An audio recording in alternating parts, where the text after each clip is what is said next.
பிறருக்கு இடையூறு இல்லாமல் எப்படி தொழில் செய்வது, அதுதான் ரொம்ப முக்கியமானது. பிறருக்கு இடையூறு இல்லாமல் மற்றவங்களை டிஸ்டர்ப் பண்ணாமல் தொழில் பார்க்கணும். அப்போ தான் நமக்கு முழு கவனமும் நம்ம தொழில் மேலே போகும். நம்ம தொழில் மேலே நம்முடைய முழு கவனமும் போகணும். நம்முடைய கவனம் சிதறாமல் நம்ம தொழில் மீது நாம் முழு கவனத்தையும் செலுத்த வேண்டும் என்றால் பிறருக்கு இடையூறு செய்யாமல் நாம் தொழில் செய்ய வேண்டும். பிறரது இடையூறுகளை அனுமதிக்காமலும் நாம் தொழில் செய்யணும். அப்போ தான் நமது கவனம் முழுமையாக தொழில் மீது திரும்பும். அதுக்கு என்ன வழி அப்படின்னாக்கா, வேலை நம்ம எங்கே தொழில் செய்கிறோமோ நம்ம எல்லாருக்கும் ஒவ்வொருக்கும் ஒரு தொழில் இருக்கும். மெக்கானிக்காக இருப்பாங்க, கலெக்டராக இருப்பாங்க, இன்ஜினியராக இருப்பாங்க, வாத்தியாராக இருப்பாங்க, டாக்டராக இருப்பாங்க. எல்லாருக்கும் ஒவ்வொரு தொழில் இருக்கும். கம்பவுண்டராக இருப்பாங்க, ஏதோ ஒரு தொழில்.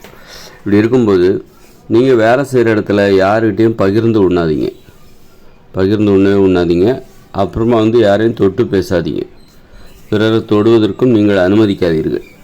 பிறரை தொட்டு பேசாதீர்கள், பிறர் தொடுவதையும் அனுமதிக்காதீர்கள். யாரையும் நீங்கள் வாடா போடா, வாடி போடி, வா போ அப்படின்னு சொல்லிட்டு பேச அனுமதிக்காதீர்கள்.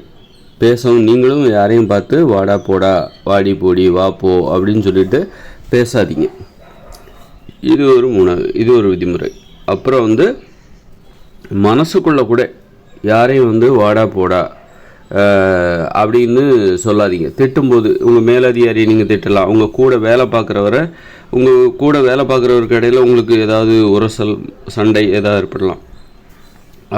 அப்போ நீங்கள் மனசுக்குள்ளே கூட யாரையும் வாடா போடா, அவன் இவ கடக்கா அவாடி அப்படி போடி அப்படி இப்படி சொல்லிட்டு மனசுக்குள்ளே கூட அந்த மரியாதை என்பது குறையவே கூடாது.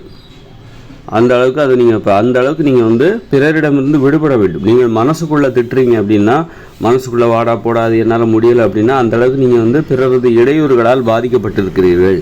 வேலை செய்கிற இடத்தில் நீங்கள் தனித்து செயல்பட உங்களால் முடியவில்லை. அந்த அளவுக்கு நீங்கள் பிறரது இடையூறுகளால் பாதிக்கப்பட்டிருக்கிறீர்கள் என்று அர்த்தம். நீங்கள் பிறரை இடையூறு செய்வதற்கு தகுந்த மாதிரி உங்களுடைய மனநிலை இருக்கிறது என்று பொருள். அதனால் பிறரிடமிருந்து முழுக்க விடுபடணும். அதுக்கு தான் பகிர்ந்து கொள்ளக்கூடாது. வேலை செய்கிற இடத்துல நீங்கள் தனித்து இயங்க வேண்டும். அப்போ தான் நீங்கள் மனசுக்குள்ளே கூட பிறரை வாடா போடா, வாடி போடி அப்படின்லாம் திட்ட முடியாது. பிறர் மனசுக்குள்ளே கூட நீங்கள் வேலை செய்கிற இடத்துல மற்றவங்க உங்கள் சக பணியாளரை பற்றி யோசிக்கும் போதோ, உங்களுடைய மேலதிகாரியை பற்றி யோசிக்கும் போதோ வாங்க போங்க அப்படின்னு தான் யோசிக்கணும். அப்போது அதுக்கு என்ன பண்ணணும்னா, பிறரிடமிருந்து நீங்கள் முற்றிலும் விடுபட வேண்டும். வேலை செய்கிற இடத்தில் அங்கே உறவு முறைக்கே இடமில்லை. காதல், நட்பு இதற்கெல்லாம் இடமே கிடையாது.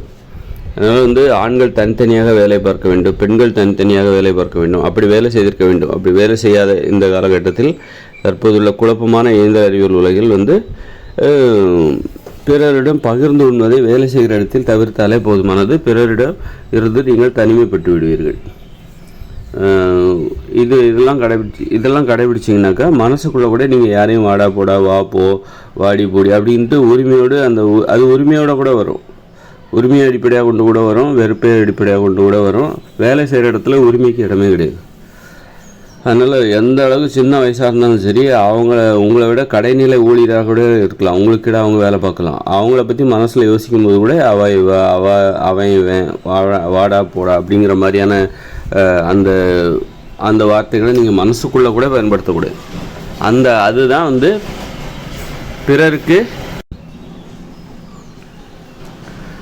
பிறருக்கு இடையூறு இல்லாமல் வேலை செய்வது. இதுதான் வழிமுறை. பிறருக்கு இடையூறு இல்லாமல் உங்களது தொழிலில் மட்டும் நீங்கள் கவனம் செலுத்த வேண்டும். வேலைக்கு தொடர்பில்லாத விஷயங்களில் வேலை செய்யும் போது நீங்கள் கவனம் செலுத்தவே கூடாது. இது வேலை செய்கிற இடத்தில் கடைபிடிக்க வேண்டிய விதிமுறைகள். வேலை செய்கிற இடத்துல உறவுமுறைக்கு இடமில்லை, அன்பு பாசத்திற்கு இடமில்லை. அதன் அடிப்படையில் இந்த விதிமுறை இது இயற்கை விதிமுறை. இதை பின்பற்றினீங்கன்னாக்கா உங்களுக்கு கவனக்குறைவு, கவனச்சிதறல் எதுவுமே ஏற்படாது. முழுக்க உங்களுடைய வேலையில் நீங்கள் கவனம் செலுத்த முடியும். இது பள்ளியில், கல்லூரிகளில் படிக்கிற மாணாக்கர்களுக்கும் இது பொருந்தும். இந்த விதிமுறை பொருந்தும். யாரையும் தொடக்கூடாது. மாணாக்கர்களாக இருந்தாலும் சரி, நல்ல படிப்பில் கவனம் செலுத்தணும். படிப்பு மட்டும்தான் எனக்கு வேலை. நான் பள்ளிக்கூடத்துக்கு போனாலோ கல்லூரிக்கு போனாலோ என்னுடைய கவனம் முழுக்க படிப்பில் மட்டும்தான் இருக்கணும் அப்படின்னா மேற்காணும் இந்த விதிமுறைகளை அவர்களும் கடைபிடிக்க வேண்டும். ஏன்னா அவர்களும் ஒரு தொழிலாளர்கள் தான். தொழிலை கற்றுக்கொள்வதற்கான ஆரம்பகட்ட பயிற்சி தான் அந்த பள்ளி, கல்லூரி. அதனால் அவர்களும் தொழிலாளர்கள் தான். அவர்கள் வேறு மாணவர்கள்னால் யாருன்னு தொழிலை கற்றுக்கொள்வதற்கான ஆரம்பகட்ட பயிற்சியில் இருக்காங்க. அதை படித்தா தான் நீங்கள் நாளைக்கு ஒரு தொழில் செய்ய முடியும். தொழில் குறித்த கல்வியை கற்க முடியும். அதனால் அவர்களுக்கும் இது பொருந்தும். அவர்களும் என்ன பண்ணணும், மாணாக்கர்கள் சக மாணாக்கரிடம் தொட்டு பேசக்கூடாது, பகிர்ந்து உண்ணக்கூடாது, படிக்கிற இடத்துல பள்ளி கல்லூரிகளில் நட்புகளை தேடக்கூடாது, காதலை தேடக்கூடாது. பள்ளி வளாகத்திற்கு வெளியே, கல்லூரி வளாகத்திற்கு வெளியே நீங்கள் காதலையும் நட்பையும் தேடிக்கொள்ளுங்கள். பள்ளி வளாகத்திற்குள் நீங்கள் கல்வியை மட்டும்தான் தேட வேண்டும், நட்பை தேடக்கூடாது, காதலை தேடக்கூடாது, உறவுமுறையை தேடக்கூடாது, பிறரிடம் தொட்டு பேசக்கூடாது, பிறர் தொடுவதையும் அனுமதிக்கக்கூடாது, பகிர்ந்து உண்ணக்கூடாது. மனசுக்குள்ளே கூட வாடா போடா வாடி போடி இந்த மாதிரியான வார்த்தைகளை பயன்படுத்தக்கூடாது. வாங்க போங்க தான். நீங்கள் பள்ளி வளாகத்திற்கு கல்லூரி வளாகத்திற்கு போயிட்டீங்கன்னா சக மாணவர்களை அவங்க நீங்கள் சக மாணவர்களை வாங்க போங்க அப்படின்னு தான் பேசணும். ஆண்கள் தனியாகவும் பெண்கள் தனியாகவும் கல்வி கற்றிருக்க வேண்டும். அப்படி ஒரு ஏற்பாடு பெரும்பாலான இடங்களில் இல்லை. குழப்பமான ஒரு நடைமுறை இது. அது கல்வி கற்பதற்கு மிகப்பெரிய தடையாக இருக்கும். இருந்தாலும் நான் சொன்ன இந்த மேற்காணும் விதிமுறைகளை கடைபிடித்தால் நன்றாக கல்வி கற்கலாம். கல்வி மீது உங்களுடைய கவனம் முழுக்க கல்வி மீது மட்டும்தான் இருக்கும். கல்லூரி வளாகத்தை விட்டு வெளியே வந்து விட்டீர்கள் என்றால், பள்ளி வளாகத்தை விட்டு வெளியே வந்து விட்டீர்கள் என்றால், அதன் பிறகு நீங்கள் நட்பை தேடுங்கள், காதலை தேடுங்கள், அதற்கு எந்த தடையும் இல்லை.